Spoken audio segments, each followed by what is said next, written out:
Madame, Monsieur, bonjour. Merci de nous rejoindre à la une de l'actualité. Le ministre des Affaires étrangères, Sabri Bouradoum, a entamé une visite de travail en Fédération de Russie à l'invitation de son homologue russe, Sergueï Lavrov. Une visite qui s'inscrit dans la poursuite des entretiens sur les moyens de renforcer les relations bilatérales et les perspectives d'élargissement du partenariat bilatéral. Clôture aujourd'hui des assises nationales sur la réforme fiscale organisées depuis lundi par le ministère des Finances au Centre international des conférences à Alger. Pour ce dernier jour, il est prévu la lecture des rapports des ateliers thématiques.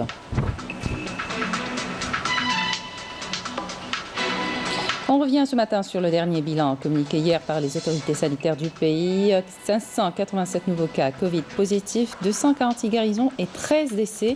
Les détails dans un moment. Et avec l'augmentation des cas de contamination, deux nouveaux services Covid-19 ont ouvert pour la prise en charge médicale des personnes affectées par le virus. Le staff médical ne ménage aucun effort et compte sur l'implication et la responsabilité de tous afin de briser la chaîne de contamination. Et puis l'Algérie commémore le centenaire de la naissance d'un des pères fondateurs de la littérature algérienne d'expression française, Mohamed Diba.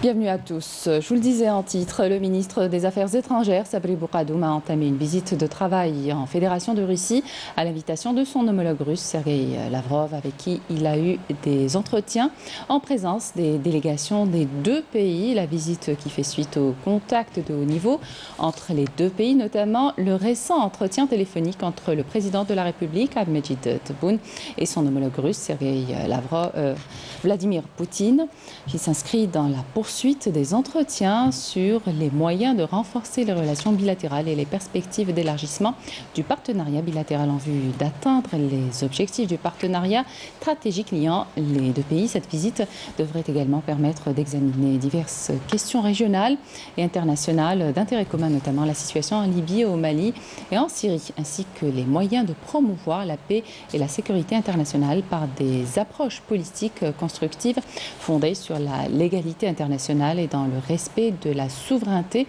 des peuples concernés. Clôture aujourd'hui des assises nationales sur la réforme fiscale organisées depuis lundi par le ministère des Finances au Centre international des conférences à Alger. La réforme fiscale qui passe, selon les experts, par l'amélioration du service public, une amélioration tributaire, de la simplification et la dématérialisation des procédures fiscales, une réforme qui nécessite également l'élargissement de l'assiette fiscale, la maîtrise de l'information fiscale et la mobilisation de la ressource. Pour ce dernier jour, il est prévu justement la lecture des rapports des ateliers thématiques. On revient ce matin sur le dernier bilan communiqué hier par les autorités sanitaires du pays. 587 nouveaux cas Covid positifs, 246 guérisons et 13 décès. Je vous propose d'écouter le porte-parole du comité scientifique de suivi de l'évolution de la pandémie du coronavirus, le docteur Jamal Fourar. Aujourd'hui, le mardi 21 juillet 2020, nous allons vous donner, comme d'habitude, un point de situation de l'évolution de la Covid-19 en Algérie depuis le début de la pandémie à ce jour. Pour ce qui est des principaux indicateurs au cours de 24 dernières heures, nous avons enregistré 587 nouveaux cas, 246 patients guéris qui ont quitté l'établissement hospitalier, 56 patients en soins intensifs et 13 décès. Avec la notification de 587 nouveaux cas au cours des 24 dernières heures, l'incidence est de 1,3 cas pour 100 000 habitants au cours des 24 dernières heures, sachant que 25 wilayas ont notifié moins de 10 cas et 23 wilayas ont notifié 10 cas et plus. Pour ce qui est des décès, nous avons enregistré 13 nouveaux décès, rahimahumullah. Pour ce qui est des patients guéris qui ont quitté les établissements hospitaliers, leur nombre à ce jour est de 16 646 patients guéris, dont 246 sont guéris et ont quitté les établissements hospitaliers au cours des 24 dernières heures. Pour ce qui est des patients en soins intensifs, nous avons actuellement 56 patients en soins intensifs. Et pour ce qui est donc des recommandations, nous appelons la population à rester vigilants, surtout à l'approche de la fête de l'Aïd al-Adha al-Mubarak, également de respecter pleinement les mesures barrières, surtout la distanciation sociale et le port de masque obligatoire. Et avec l'augmentation des cas Covid positifs, l'État multiplie ses efforts dans la prise en charge des malades à travers l'ouverture de nouvelles unités Covid-19. On revient dans ce sujet sur les manquements enregistrés dans certaines structures sanitaires dans la capitale et sur le travail du personnel médical qui lutte quotidiennement pour répondre à une urgence permanente. Marine Damis. Ce sont de nouveaux services Covid-19 mis à la disposition des patients que notre caméra vous propose de découvrir. Des services qui ne sauraient tourner sans ces femmes et ces hommes qui luttent quotidiennement pour répondre à une urgence permanente. Nous sommes venus soutenir le personnel et les responsables de cet établissement et leur rendre hommage pour tous les efforts qu'ils fournissent pour faire face à cette pandémie. Ici, à l'hôpital de Ben Aknoun, le travail est loin d'être simple. Beaucoup de malades dont les cas sont complexes sont transférés vers d'autres structures par manque de médecins spécialisés. Une opération compliquée du fait de l'inexistence des ambulances équipées. Nous avons un problème de transport hospitalier pour les patients avec des cas complexes. Le service des urgences est souvent injoignable. Il faudrait renforcer notre équipe avec des médecins réanimateurs et des infirmiers. Nous avons besoin de plus de matériel sophistiqué pour le service de réanimation. Des insuffisances qui ne découragent en rien le personnel soignant. Les brigades s'enchaînent 24 heures sur 24 et 7 jours sur 7 pour assurer le bon fonctionnement des différents services. Nous sommes mobilisés, nous prenons soin des malades, nous sommes à leur service. Ils ne peuvent pas travailler plus que ça, ils sont dépassés. Ça fait des mois qu'ils n'ont pas vu leur famille. Ce qui est sûr, et pour mener à bien leur mission, le staff médical compte énormément sur l'implication et la responsabilité de tout un chacun qui pourrait au moins inverser la donne. 240 ressortissants algériens bloqués en France sont arrivés à l'aéroport international de Tlemcen, bloqués depuis la fermeture de l'espace aérien dans le cadre des mesures préventives prises à la suite de la propagation du Covid-19. Ces Algériens ont été rapatriés à bord de 2 avions d'Air Algérie. Après avoir effectué les démarches administratives, les membres de la communauté algérienne en provenance de France ont subi dans le hall de l'aéroport des examens médicaux sous la supervision du personnel médical, notamment la prise de température corporelle avant d'être transférés dans un hôtel pour passer une période de quarantaine de 14 jours. La fête d'Aïd al-Adha est fixée pour vendredi 31 juillet. Le premier jour du mois de Dhul Hijjah est comptabilisé à partir de ce mercredi 22 juillet. C'est ce qu'a été annoncé dans un communiqué du ministère des Affaires religieuses et des Waqf. Et justement, en prévision de la fête de Eid al-Adha, les services agricoles ont désigné des points de vente du cheptel au vin tenus de veiller au respect strict des mesures préventives contre la pandémie du nouveau coronavirus. Nassima Imloul. Accompagner les éleveurs dans la vente de leur cheptel à l'approche de l'Eid al-Adha en désignant des points de vente agréés, une procédure exceptionnelle qui s'inscrit dans le cadre des mesures préventives prises par les autorités locales visant à éviter des regroupements et à lutter contre la propagation du coronavirus. L'exemple nous parvient de la commune de Ruiba. Tout individu qui entre ici, on lui exige le port du masque, ainsi qu'à tous ceux qui l'accompagnent. Il faut dire qu'ici, les mesures sanitaires sont très respectées. Cette décision permet de mettre fin à l'anarchie qui pourra caractériser cette activité à l'approche de cette fête religieuse, notamment en cette période marquée par l'augmentation des cas de malades atteints par cette pandémie. Je constate que tout le monde respecte les gestes barrières. Le propriétaire lui-même interdit tout accès sans bavette et c'est dans l'intérêt général. Comme vous le constatez, il y a une bonne organisation à l'entrée du site. On nous prend la température et le port du masque est exigé. L'implantation des sites de vente des moutons est régie par certaines conditions, à savoir la réservation des espaces vastes, propres et clôturés pour la mise en vente d'un nombre déterminé de têtes, tout en se conformant aux mesures de prévention pour endiguer la propagation du virus, telles que le port du masque et la distanciation physique. Au volet économique, le PDG de la Compagnie nationale des hydrocarbures Sonatrach, Tawfiq Hakkar, a effectué hier une visite de travail et d'inspection au niveau du complexe pétrolier de Skikda, durant laquelle il s'est enquis de l'état d'avancement des projets de développement, des infrastructures et a inauguré la relance de la production de GNL à l'arrêt depuis décembre dernier. Couverture Wassila Bouchaleb, le commentaire est signé Walid Yousfi. À l'arrêt depuis décembre dernier, en raison des travaux périodiques de maintenance, ce complexe de liquéfaction du gaz naturel, GLNK, reprend enfin ses activités. Une reprise qui a connu un léger retard après un incident de turbine qui s'est produit en février 2020. C'était un travail important et non négligeable en matière de maintenance. C'est un véritable travail de renouvellement qui nous permet aujourd'hui d'avoir une autonomie en matière d'activité sur une durée de 10 ans. Lors de sa visite d'inspection, le PDG du groupe Sonatrach, Toufiq Hakkar, a félicité l'ensemble du personnel de l'entreprise, notamment ceux du complexe pétrolier de Skikda, pour leur implication et leur sens de responsabilité. Je suis très fier de nos employés qui travaillent ici, dans ce pôle industriel important. Le premier responsable de Sonatrach s'est rendu au niveau du port des hydrocarbures de Skikda. Sur place, il s'est enquis de l'avancée du projet de construction de la jetée GNL et d'infrastructures maritimes dont les travaux étaient à l'arrêt depuis le début du confinement.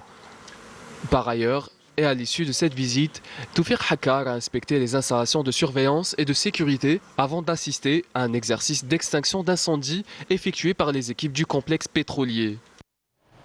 Au plan sécuritaire, un détachement de l'armée nationale populaire a découvert et détruit hier une bombe de confection artisanale, divers outils et produits servant dans la confection des explosifs ainsi que des denrées alimentaires et des effets vestimentaires et de couchage, et ce lors d'une opération de fouille et de ratissage menée à Ain Dfla. Un détachement combiné de l'ANP a arrêté à Tlemcen 9 narcotrafiquants et saisi 9156 comprimés psychotropes, 4 véhicules touristiques et une somme d'argent s'élevant à 209 millions de centimes, tandis que des éléments de la gendarmerie nationale ont appréhendé un individu à bord d'un camion chargé de 12 960 unités de différentes boissons à Bdjaïa.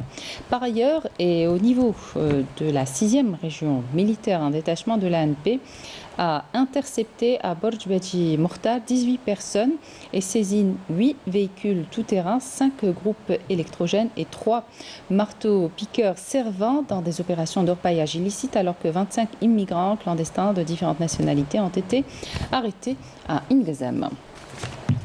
Au chapitre international, le réservoir du barrage géant que construit l'Éthiopie sur le Nil et qui est source de vives tensions avec l'Égypte depuis 2011 et le Soudan, ses voisins situés en aval, a atteint son niveau de remplissage prévu la première année, annoncé hier le gouvernement éthiopien. Le grand barrage de la Renaissance construit sur le Nil bleu est appelé à devenir la plus grande installation hydroélectrique d'Afrique. La réunion d'hier, organisée à l'appel de l'Union africaine, visait à faire avancer les discussions. Elle a justement permis aux 3 pays concernés de s'accorder sur une vision commune devant mener à un accord global. De nouvelles discussions techniques sur le remplissage sont toutefois nécessaires avant qu'un tel accord puisse être trouvé, selon un communiqué éthiopien. Un séisme de magnitude 7,8 a été enregistré ce mercredi à environ 800 km au sud-ouest d'Anchorage, en Alaska, provoquant l'émission d'une alerte tsunami, a indiqué le Centre américain de géologie. L'alerte concerne une zone de 300 km de rayon autour de l'épicentre du séisme qui s'est déclaré à 6h12 GMT à 90 km au sud de Perryville, selon US Geological Survey. Et puis le reste de l'actualité à l'étranger en bref avec Raouf Hamouche. À la peine dans les sondages et bientôt à 100 jours de la présidentielle, Donald Trump tente de reprendre la main en reconnaissant la gravité de la crise sanitaire lors d'un briefing à la Maison-Blanche. Le président américain a pour la première fois reconnu que les États-Unis subissaient une hausse inquiétante des contagions, appelant la population à porter un masque. Plus de 60 000 nouveaux cas de contamination en l'espace de 24 heures ont été recensés pour le 8e jour consécutif. Le total atteint est près de 4 millions de cas positifs. Le bilan de la pandémie de coronavirus au Mexique a dépassé les 40 000 morts, selon le secrétariat mexicain à la santé. Le Mexique, avec 127 millions d'habitants, a le deuxième plus grand nombre de morts en Amérique latine après le Brésil. Il se situe au 4e rang de tous les pays du monde en nombre de décès liés au Covid-19 derrière les États-Unis, le Brésil et le Royaume-Uni. Vous décidez, chez vous ou dans cette boîte. Cette phrase accompagne 4 cercueils placés dans les rues de la ville guatémaltèque de Escuintla, dans le cadre de la campagne de prévention des autorités locales contre la pandémie de coronavirus. Pour rappel, au cours des 4 derniers mois, le Guatemala a enregistré officiellement près de 40 000 cas avérés de Covid-19, dont plus de 1500 personnes sont décédées.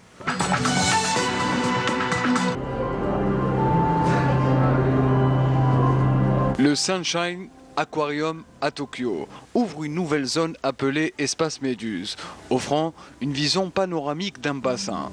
Les visiteurs ont alors l'impression d'être entourés par des bancs de ces invertébrés luminescents.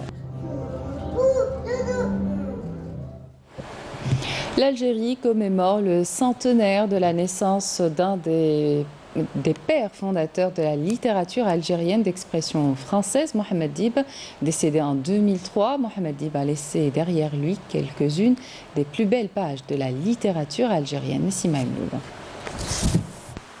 Il y a de cela 100 ans, venait au monde Mohamed Dib un jour du 21 juillet de l'année 1920 à Tlemcen. L'auteur prolifique fait son entrée dans le champ littéraire à l'âge de 32 ans, en publiant coup sur coup La Grande Maison en 52, L'Incendie en 54 et Le Métier à tisser en 57. Une trilogie qui suffira à brosser le tableau de la vie de l'Algérien marginalisé et noyé par la misère et les affres du colonialisme. الله يعطيك غمة في فراشك. علاش قبلتي تجي لعندي؟ علاش ما قعدتيش في دارو؟ Vous êtes payé pour faire du mal.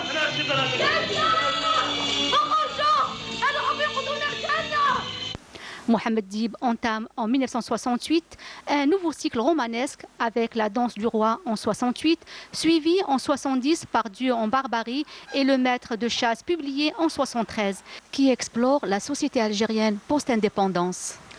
L'auteur gagne encore en notoriété auprès du grand public algérien avec l'adaptation par la télévision de La Grande Maison et de L'Incendie en feuilleton intitulé Al-Harir, réalisé en 1972 par Moustapha Badia. J'ai changé de ton, mais cette manière réaliste d'écrire, je l'avais expérimentée, si je puis dire, dans 7 livres. Au 8e, il m'a semblé indispensable d'élargir l'horizon, mon horizon littéraire, et un approfondissement de la méditation, introduire une dimension poétique qui me semblait nécessaire et que le cadre algérien favorise. Son œuvre continue de s'enrichir avec des textes pour le théâtre comme Mille Hurra pour une gueuse, présenté au Festival du théâtre d'Avignon en France, ou le récit poétique L'Aube d'Ismaïl en 1996, adapté récemment sur les planches. Disparu en 2003 à l'âge de 82 ans, Mohamed Dib aura laissé une œuvre considérée comme la plus importante de la production algérienne en langue française. وأرادوا أن يجعلوه هكذا بقوة النار والحديد. شعب تألم من وضعيته ولكنه لم ييأس من أن يرى في الأفق بزوغ فجر الحرية. Voilà qui termine cette édition. Merci de votre attention. Tout de suite, les prévisions météo avec Amel Aribi et puis l'information continue sur les liens qui s'affichent sur votre petit écran. Excellente suite de programme sur Canal Algérie.